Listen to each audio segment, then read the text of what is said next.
પણ મારાથી બોલાઈ ગયું હોય કોઈ સરકારનો ગુનેગાર થયો એવું હોય તો કાઢી નાખે. ના ના કાંઈ નથી બોલાણું. આ તો હોય તો હું કહી શકું ને. ના ના અને જે પ્રધાનોને સવાલ પૂછે ને એવો તને સવાલ પૂછતા આવડે એવો છે તો. ના ના જો કોણી છેલ્લે છેલ્લે ટીવીમાં આવેલા પ્રશ્ન પૂછે પ્રધાનોને હલવાડે કે વાં નથી કેમ ના કરી, વાં કેમ ડેમ ના કર્યું, વાં ઓલું કેમ ના કર્યું, વાં ક્યાં ગયા હતા તે દિન. એ કોણ એ કઈ ચેનલ ટીવીની? હા એ આજ તકમાં આવે આજ તકમાં. હે એવું તને પૂછતા આવડે? તો ખાસ કરીને અત્યારના યંગસ્ટરોને અત્યારના જે નવયુવાનો છે તેને ખાસ કરીને તમે શું સંદેશ આપવા માંગશો કે તમે આ રીતના જીવો તો સારું કહેવાય? પેલું તેને એમ કહું છું કે જો તમે નીકળો હવાએ અતિશય વહેલું નહીં પણ દીવગા પહેલાં જરીક ઉઠો ને તો બધું કરી શકશો. ને કે દીવગા પહેલાં હવાએ ઉઠી ન શકતા હો તો તમે જિંદગી કેમ કાંઈ કરી ના શકો.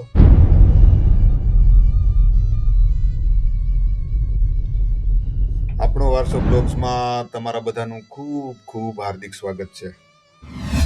આજે અમારી સમક્ષ અમારી સાથે સુંદર મજાનું વ્યક્તિત્વ ધરાવતા અમારા ગામના વડીલ એવા જેરામ બાપા આજે અમારી સમક્ષ હાજર છે, મોજૂદ છે. તેનું અમારી ચેનલમાં ખૂબ ખૂબ હાર્દિક સ્વાગત છે.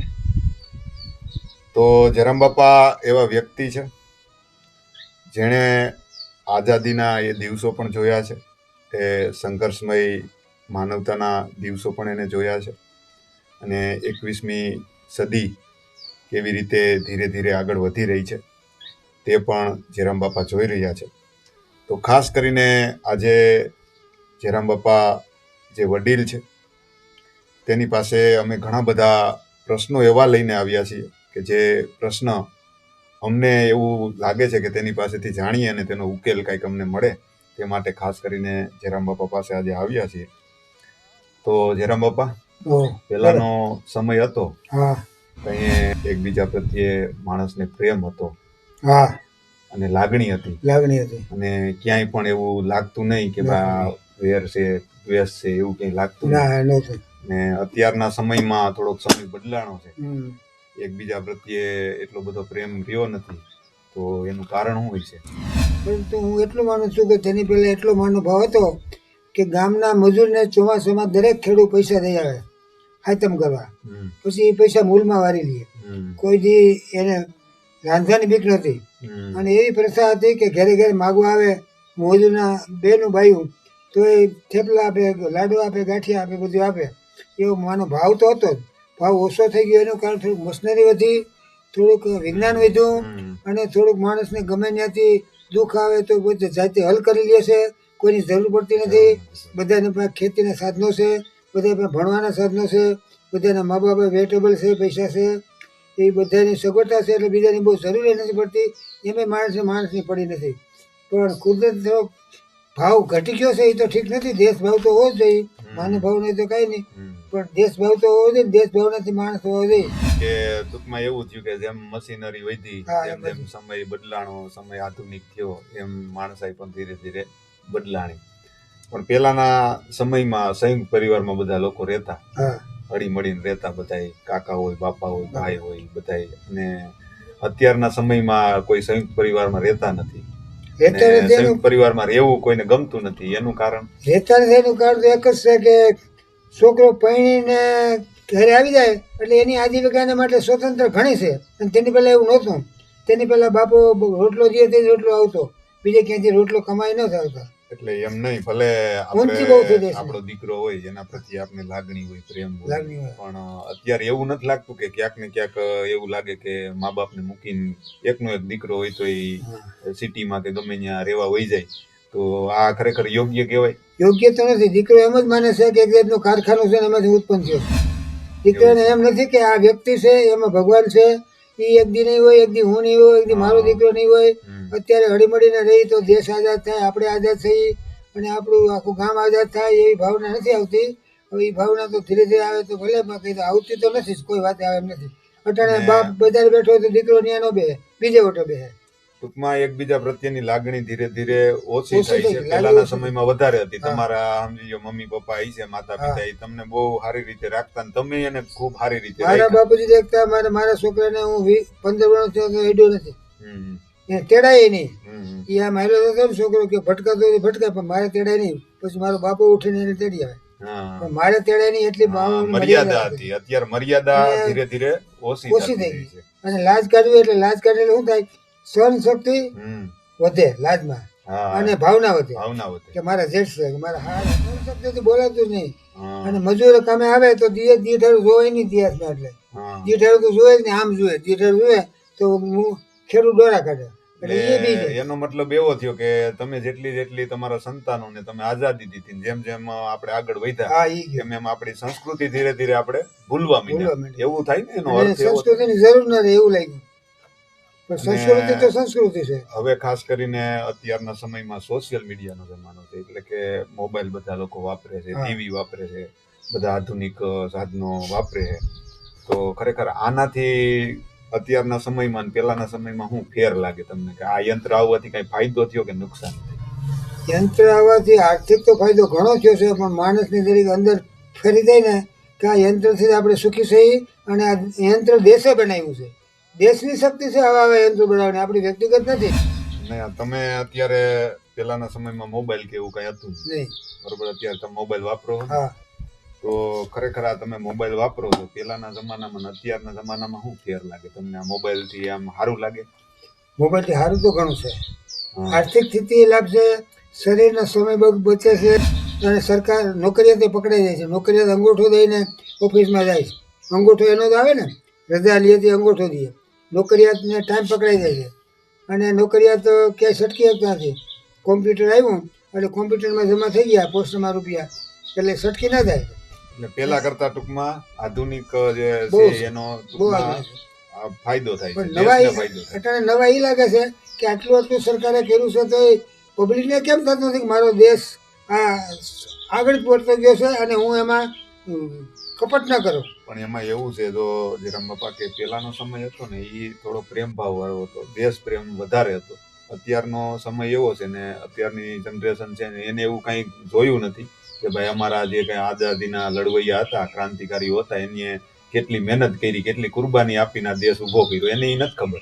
એટલે એને એવું લાગે કે આ બધું તો આવી રીતના જ છે, સમજાણું? એટલે દેશભાવ થોડો થોડો ઓછો થતો જાય. શિક્ષણમાં થોડોક ફેર તો કરવો યોગ્ય છે, ભાવના દેશની જાગે એવી, પણ એવું બધું શિક્ષણમાં છે નહીં. એની કવિતા આખું વર્ષ ગાય, એની કવિતા આખું વર્ષ ગાય, પણ કવિતાનું વિવરણ કરે કે કવિતાને બદલ તે દેશ ભાવના માટે આ શું કર્યું છે બસ એમ વિદ્યાર્થી પૂછે માસ્તરને, માસ્તર વિદ્યાર્થીને પૂછે કે એની નોંધ રાખે તો થોડો ફેર પડે.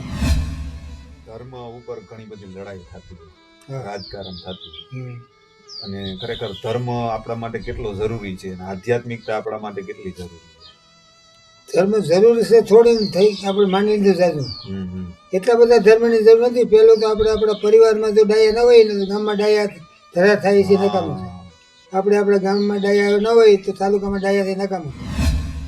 હવે બીજો એ સવાલ છે કે પહેલાના સમયમાં તમે ખેતી કરતા, બળદગાડાથી કરતા અને કોહથી પાણી ને એવું બધું સીંચતા. અત્યારે થોડુંક આધુનિક જમાનો આવ્યો છે, ટેકનોલોજીનો બધા ખેતીમાં ઉપયોગ કરે છે. તો ખરેખર પહેલાના જમાનામાં અને અત્યારના જમાનામાં કેટલો ફેર લાગે તમને ખેતીમાં? પહેલાનું સારું હતું કે અટાણનું સારું?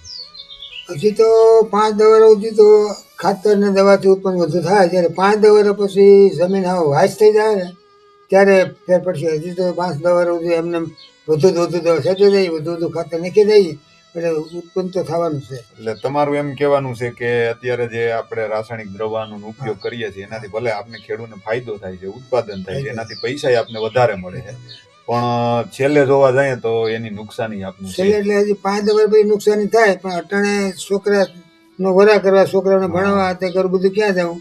તો ધરાર ખાતર નાખવું પડે, ધરાર દવા છાંટવી પડે, ઉત્પન્ન તો કરવું પડે ને. ઉત્પન્ન ના કાંઈ થતું નથી. છોકરો ફી માગે તો સારી ફી માગે, ફી ના દઈ તો છોકરો ભણે ને. એટલે એ અત્યારે થોડી તકલીફ તો છે, પણ 5-10 વર્ષ સુધી કાંઈ થવાનું નથી. ભલે જમીન કાંઈ હવે બગડી જાય નથી. હવે ખાસ કરીને અત્યારના યુવાનો છે એમાં શિક્ષણ તો ઘણું છે, બહુ હોશિયાર છે, બરોબર? તો શિક્ષણની સાથે સાથે સમજણ પણ કેટલી જરૂરી છે કે ભાઈ સમજણ હોવી જોઈએ. ભલે ઘણા લોકો ડિગ્રી એની પાસે હોય પણ સમજણ ના હોય એની પાસે. સમજણમાં તો એવું થાય છે કે એક ભાઈએ પોતાના દીકરાને વકીલ કર્યો, એ વકીલે પોતાના બાપ ઉપર કેસ કર્યો અને બાપને અરજી દીધો વકીલાતથી. હવે સમજણમાં મા બાપને અને વડીલોને સમજણ નથી, હિંમત નથી અને ક્યાંય નીકળી શકતા નથી. અને કરેંગા ઓર મરેંગા એવી એનામાં તાકાત નથી કે દીકરો મારું માને નહીં અને દીકરો મને હડસેલે તો હું એને બાધું જ, ભલે મારી આબરૂ જાય ભલે એની જાય, એવું માણસમાં તાકાત નથી. એ કરેંગા ઓર મરેંગા એવું તો કરવું જોઈએ. પ્રજાને કાબૂમાં તો લેવી જોઈએ. પ્રજાને કાબૂમાં ના લઈએ તો પ્રજા કાલે છોકરીઓ વેસાઈ જાય, ભાઈ હગો બેનને વેચાય છે. હવે આમાં ક્યાં જવું? નથી કે માં બીજા વગડે ના આવે, પણ અટાણે માં જડે ને માના પૈસા ગૌ માતાના પૈસા ખાઈ જાય. તો પોતાના મા બાપના ઘરમાં ખાતર પડે છે. મા બાપના ઘરમાં ખાતર પડે એવા 3-4 મેં મુદ્દા સાંભળ્યા છે. આપણો દેશ છે એ ખેતી પ્રધાન દેશ છે અને અત્યારના નવયુવાનોને ખેતી તો કરવી જ નથી. તો અત્યારના યુવાનને ખેતી કરવી જોઈએ કે ના કરવી જોઈએ?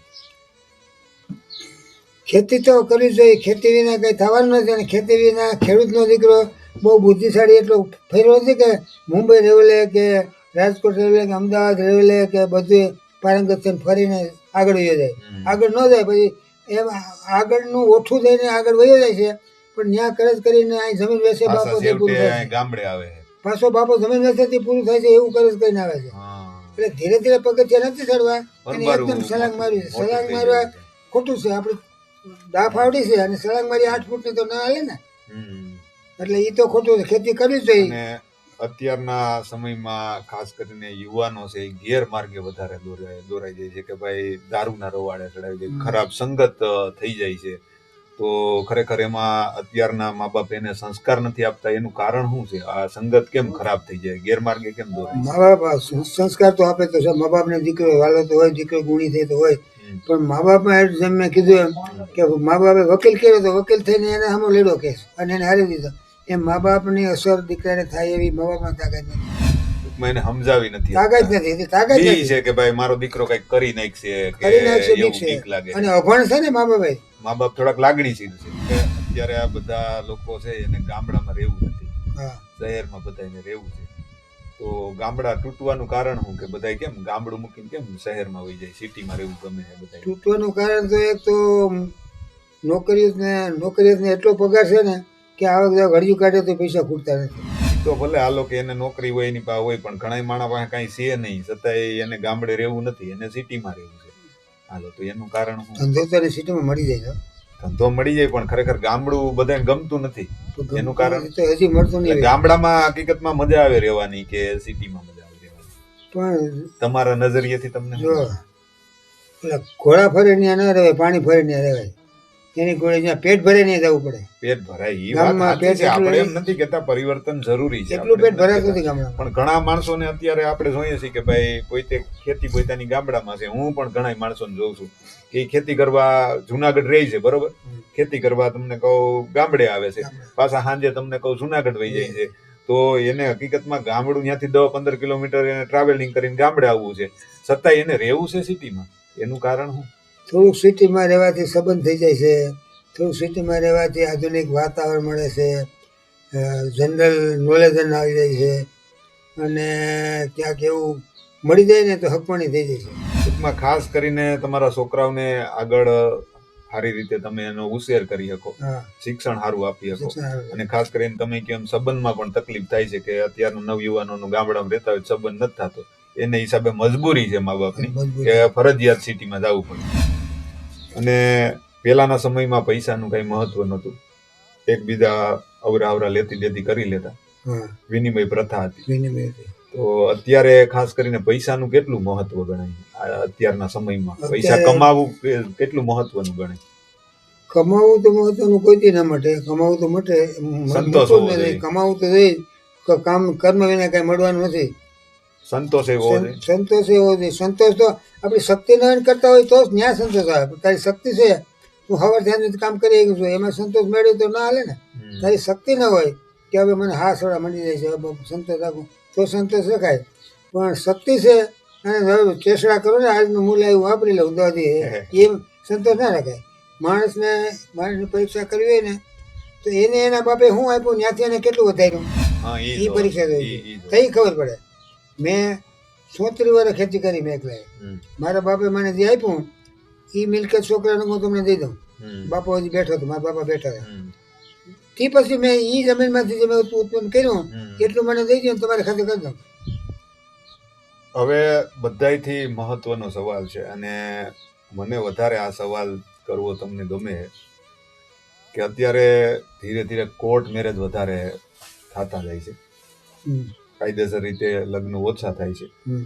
અને દીકરો ને દીકરી ખાસ કરીને કોર્ટ મેરેજ વધારે કરી લે છે. હમ.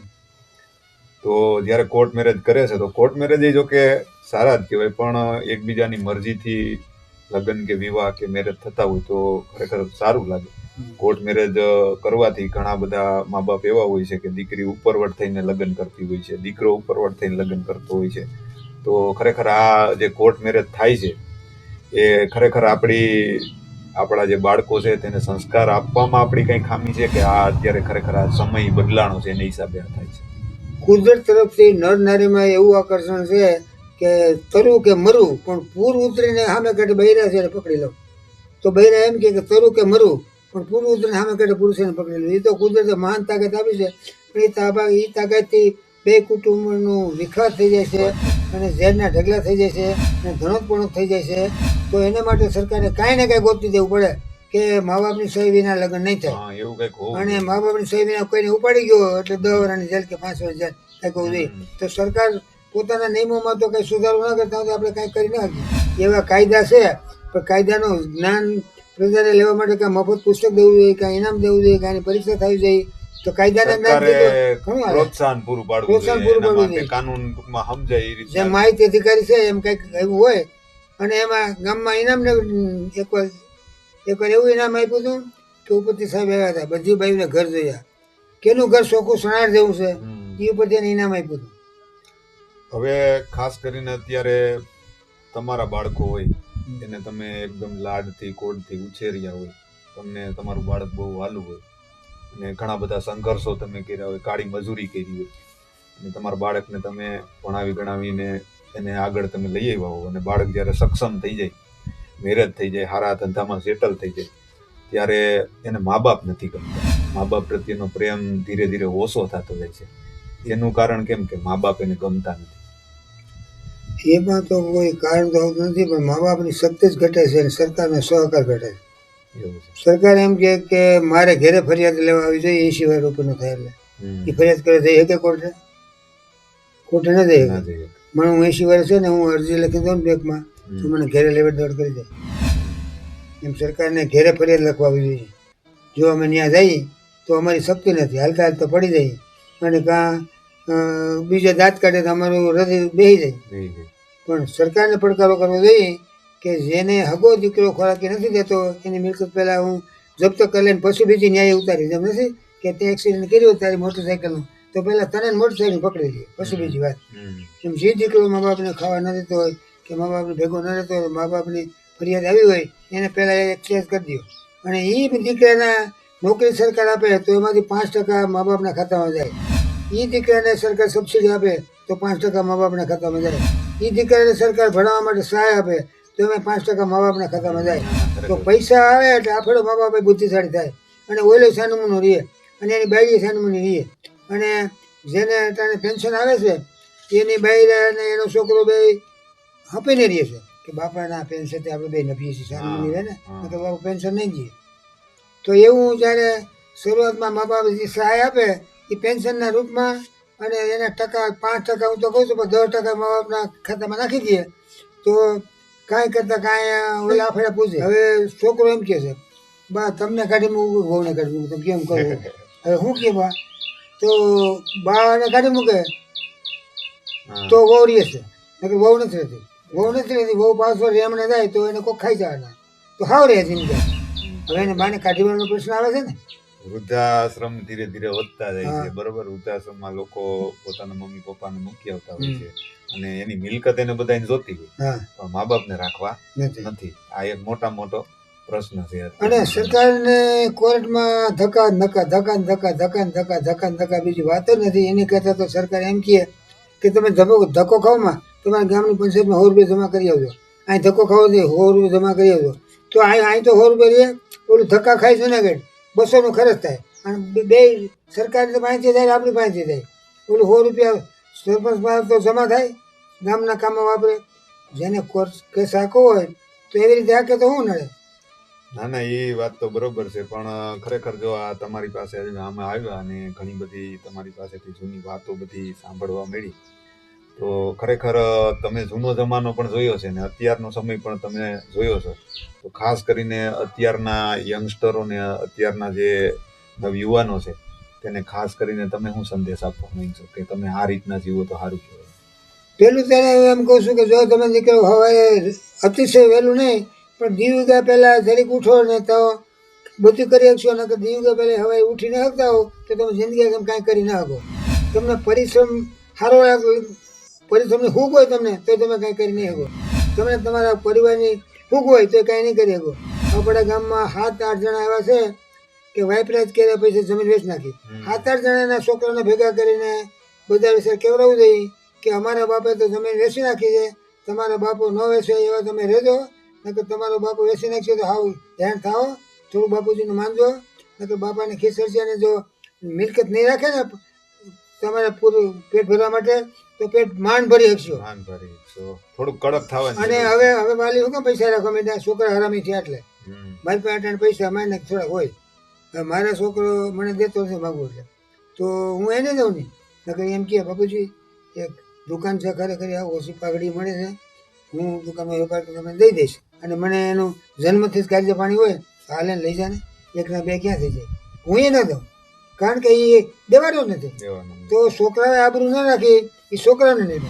પહેલાં મા બાપ કેના ભેગું રહેવું ચોખવટ જ નહોતા કરતા. આમ ભાગ પાડો બે ને દીકરાઓ ભાગ પાડી લે અંદર ખાને મા બાપને ખબર હોય ને છોકરાને ખબર હોય કે બાપો મારા ભાઈ ગાય છે એટલે બોલવું ન પડે. પછી બાપુ એને ભેગું હોય. છેલ્લો સવાલ તમને એ છે, જો કે હવે આપણે આ આપણો વિડીયો પૂરો કરવા જઈ રહ્યા છીએ, પણ છેલ્લે મને એવું થયું કે આ એક સવાલ તમને પૂછી દઉં કે અત્યારે ખાસ કરીને નવી જનરેશન છે એ એક સંતાનમાં વધારે માને છે કે ભાઈ એક સંતાન હોવું જોઈએ. ખરેખર આ એક સંતાન હોવું જોઈએ એ તમને કેવું લાગે? બરોબર છે કે ખરેખર? ના, એક તો થોડું થાય. એક થોડું થાય ને? એક તો થોડું થાય. અને એનું પેટ ભગવાન ભરશે અને તમે મહેનત કરશો તો તમારું ભરાય, એનું ભરાય. મહેનત કરશે એટલે પેટ ભરાવાનું છે. જેમ એમપીમાંથી અહીંયા મજૂર આવ્યા તો અહીં દેશમાંથી અમેરિકા માણસો થાય તો અમેરિકાના અહીંયા છે. ગમે ત્યાં તો આખા વિશ્વ રહેલે ગમે ત્યાં પેટ તો ભરાઈ જવાનું. બે માણસો હોય, બે સંતાન હોય તો કાંઈ નડતું નથી. એક હવે રહેવાય નહીં, એક દીકરાવાળા નહીં, 100 રૂપિયાવાળા નહીં. તો એક સંતાનને સંતોષ ન મનાય પછી તો જય હોવા જરૂરી છે. જય ઈશ્વર અને ઈશ્વરનું તો કઈ ગણતરી નથી ને. ઓલી રૂપિયાની ગણતરી થાય કે દીકરો બાપને દે નહીં એટલે બાપ એને દે નહીં, વિકાસ અટકી જાય. કે અત્યારે પૈસા તો બધા બહુ કમાય છે પણ પૈસા બસાવતા નથી, વેડફે છે બહુ. તો કરકસર કરવી કેટલી જરૂરી? પૈસા બસાવવા કેટલા જરૂરી? કરકસર તો એવી જરૂરી છે કે હાવ સંકુચિત ન થઈ જાય ધ્યાન રાખવું એટલી જરૂરી છે, કે હાવ લોભે ન થઈ જાય એટલું ધ્યાન રાખવું એટલી કરકસરની જરૂર છે. કરકસર તો બીજો ભાઈ છે. એનાથી ટૂંકમાં તમારે કોઈ પાસે પૈસા લેવા ના પડે, લોન ના લેવી પડે, કોઈની પાસે હાથ લાંબો ના કરવો પડે. કરકસર કેને કહેવાય? આરોગ્ય બસે એવું ખર્ચ કરતા હોય એવું ખર્ચ કરવાનું, એમાં કરકસર ન કરવી. ટૂંકમાં જીવન જરૂરિયાત માટે પૈસા બગાડવામાં જરીકે ઓલું નહીં કરવાનું, પણ ખોટી રીતે મોજ શોખની કોઈ વસ્તુ એમાં પૈસા નહીં બગાડવા. તો 20% પૈસા ખોટા વેડફાઈ જાય છે. જેનો કાંઈ આરોગ્યમાં લાભ નથી, કાંઈ ભવિષ્યમાં વિકાસનો લાભ નથી, તેમ પાડવાને લાભ નથી, તેમાં આપણા સંતાનોને લાભ નથી. એવા 20-25% ખોટા પૈસા વ્યા જાય. એ તો દેશમાંથી દુનિયામાંથી ગયા ને, બધા ફટાકડા ફોડે એટલે એ તો ગયો રૂપિયો. એ કઈ જમા વિદેશમાં કે ચોલા આકાશમાં કે ક્યાંય વિશ્વમાં જમા થતા નથી. એવા કરકસરિયા જે ગામમાં ન હોય, બેંકનું ઉદઘાટન થાય ને તો ગામમાં વીણી જે કરકસરિયા હોય ને એને હાર પહેરાવાય.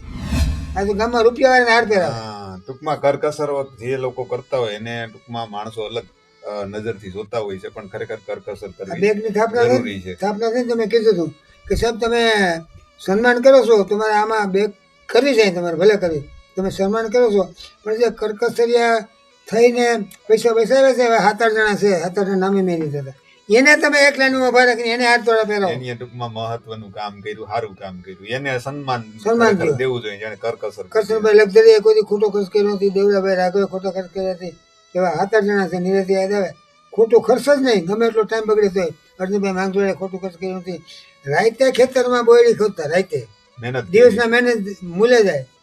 અને ખરેખર હું ખૂબ ભાગ્યશાળી છું કે મને જયરામ બાપા સાથે સંવાદ કરવાનો સુંદર મજાનો અવસર મળ્યો. તો આજે જયરામ બાપાએ એના વિચારો તમારી સમક્ષ વ્યક્ત કર્યા, તેથી ખરેખર ખૂબ મજા આવી. તો આવો જ વિડીયો જોવા માટે અમારી ચેનલને લાઈક કરજો, સબસ્ક્રાઈબ કરજો, અને પહેલી વાર ખાસ કરીને અમારી ફેસબુક ઉપર તમે અમારો વિડીયો નિહાળતા હો તો ફોલો કરવાનું ભૂલતા નહીં. જયરામ બાપા તમારું ખૂબ ખૂબ એક તમને રજૂઆત કરું છું કે તમે મારાથી બોલાઈ ગયું હોય, કોઈ સરકારનો ગુનેગાર થયો એવું હોય તો કાઢી નાખે. ના ના કાંઈ નથી બોલાણ. આ તો હોય તો કહી શકું ને. ના ના અને જે પ્રધાનોને સવાલ પૂછે ને એવો તને સવાલ પૂછતા આવડે એવો છો તો.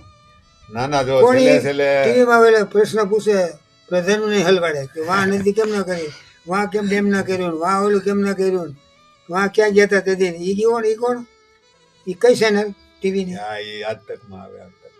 હે એવું તને પૂછતા આવડે? ખરેખર જયરામ બાપાને આજ મળીને ખૂબ આનંદ થયો.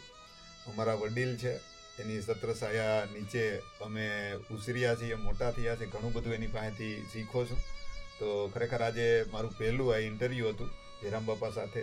ખાસ કરીને મને શૂટ કરવાનો સુંદર મજાનો અવસર મળ્યો એટલે જયરામ બાપાનો ખૂબ ખૂબ આભારી છું.